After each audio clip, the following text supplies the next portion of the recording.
Dhaka lockdown কর্মসূচিকে কেন্দ্র করে গণপরিবহন এখন অনেকটাই কম।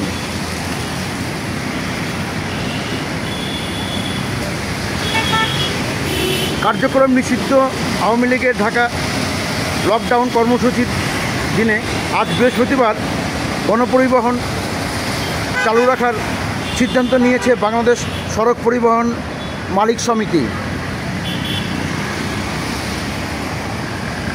গতকাল বুধবার বিকেলে সংগঠনের যুগ্ম সাধারণ সম্পাদক কাজী মোহাম্মদ জোবায়ের মাসুদ গণমাধ্যমকে বিষয়টি নিশ্চিত করেছেন।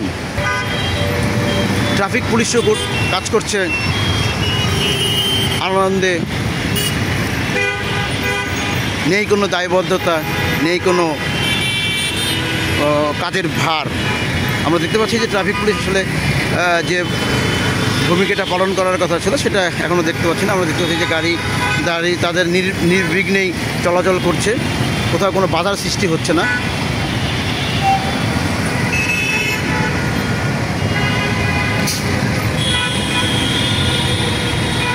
তারপরে আমরা দেখতে পাচ্ছি সোনারগাঁও পুলিশ ট্রাফিক পুলিশ বক্সে রয়েছে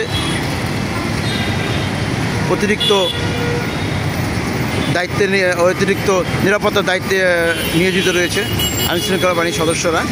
আমরা দেখতে পাচ্ছি সোনারগাঁও ট্রাফিক পুলিশ বক্স। দেখতে পাচ্ছেন একদিকে পথচারীরা জোরে